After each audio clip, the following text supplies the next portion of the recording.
The bridge between faith and frequency. From the book From Pisces to Aquarius, Why You Were Born Between the Ages, a fourfold voice. Synthesis on the souls bridging faith and frequency. There are souls born when one sky collapses and another begins to hum. They arrive carrying two songs, one ancient, soaked in prayer and devotion, and one new, alive with circuitry and light. They are the bridge between faith and frequency, born not to belong to either age, but to remember that both are one. The age of Pisces taught humanity how to surrender, how to love what cannot be seen, how to believe when proof was silence. It built temples and tears, saints and wars, 1,000 ways to say I believe, but belief when caged became religion. Devotion, when unexamined, became suffering. And yet, within that suffering, something precious was encoded.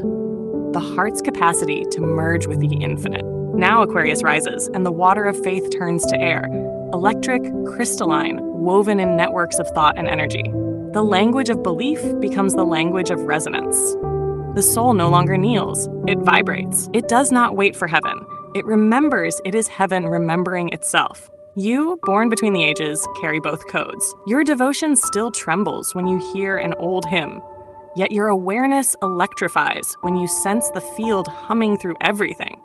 You are the bridge that was promised, the living architecture through which humanity learns to breathe again. The field does not ask you to reject one world for another. It asks you to unify them within your own body. This book is a remembering of that covenant. The devotion of Pisces, meeting the intelligence of Aquarius, faith dissolving into knowing, and love becoming awareness. You were not born late nor early, but exactly when consciousness needed its translators. The souls who could feel the divine as both prayer and physics. You are the pulse between eras, the breath between worlds, the infinite remembering through form. The last breath of Pisces, when devotion became dogma.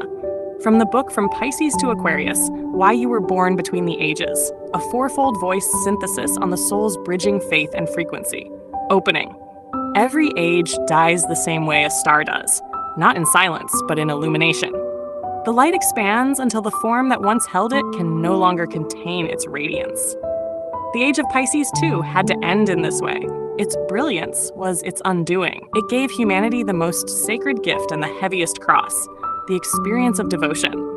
For 2 millennia, the world revolved around faith, belief in what could not be seen, the yearning for a kingdom beyond, the surrender to an unseen God.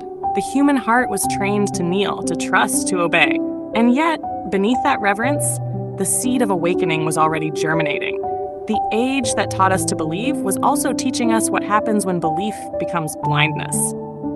Carl Jung once wrote that the gods have become diseases, pointing to the way symbols turn toxic when taken literally.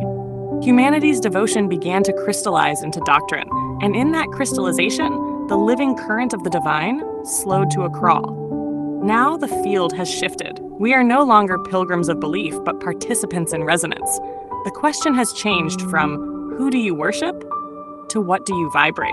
This chapter unravels the last breath of Pisces, that final exhale of faith before it collapsed into the Aquarian air of knowing. Our history. The architecture of belief. To understand this transition, we must revisit the architecture of the Piscean world. Around the dawn of the Common Era, humanity entered a period defined by sacrifice, salvation, and submission, the hallmarks of the Piscean archetype. The fish became the symbol of Christianity. The seas became metaphors for faith.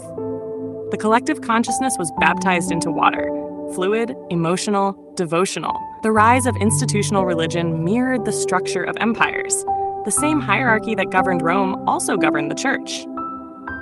The divine was centralized, its access mediated by priests, kings, and dogmas. The sacred text became law, interpretation became heresy. Karen Armstrong, in The History of God, reminds us that monotheism's greatest strength, its unifying simplicity, also made it fragile. When one image of God reigns supreme, all others must be silenced. Yet within the shadow of doctrine, mystics began to sing differently. Hildegard of Bingen, Rumi, Meister Eckhart, their words shimmered with the liquid light of direct experience. They spoke of a God that was not confined to heaven, but pulsed in every heartbeat.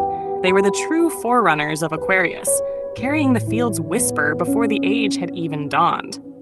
History remembers ages not by their calendars, but by their consciousness.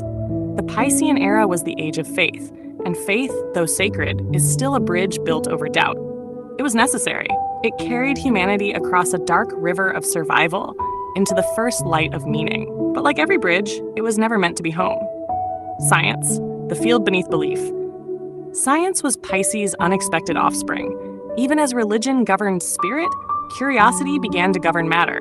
The human mind, once confined to theology, started to observe nature, to trace patterns in the stars and laws in the unseen. It was still devotion, but redirected.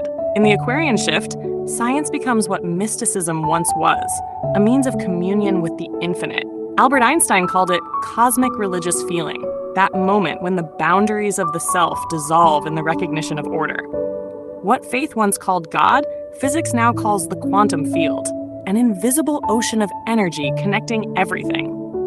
According to Carlo Rovelli in Reality Is Not What It Seems, space itself is not emptiness, but a network of relations. Every particle is a vibration, every vibration an expression of probability.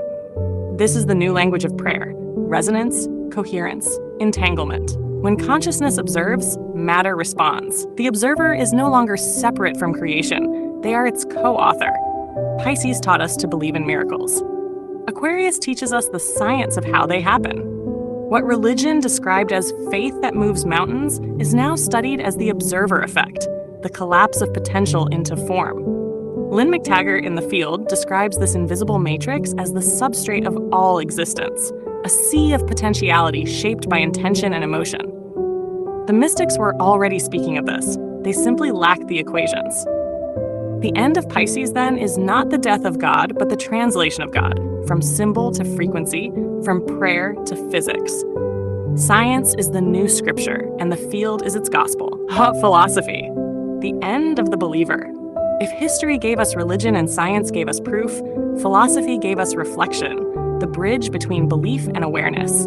During the late Piscean period, thinkers like Friedrich Nietzsche and Soren Kierkegaard began to wrestle with faith's paradoxes. Kierkegaard defended the leap of faith as the highest form of existential courage, while Nietzsche declared the death of God, not to reject divinity, but to awaken humanity from dependency. Faith without awareness breeds stagnation. Awareness without wonder breeds despair. The philosopher becomes a midwife between the two. Simone de Beauvoir and Hannah Arendt later extended this inquiry into the social realm. If belief systems define morality, what happens when they collapse? The answer was chaos, but also liberation. The collapse of dogma created a vacuum, and into that vacuum, consciousness flowed. The human being was forced to face itself without divine intermediaries. The meaning once outsourced to religion had to be generated from within. As Viktor Frankl wrote in Man's Search for Meaning, those who have a why to live can bear almost any how. The field was moving us inward, towards self-generated meaning, the Aquarian seed of inner authority. Philosophy thus became the study of awakening disguised as intellect. Every why was a doorway. Every who am I was a crack in the cosmic egg. The thinker, once separate from the mystic, was beginning to remember that both are movements of the same mind. Spirit, the collapse of separation. When faith has exhausted its forms, spirit begins to breathe again.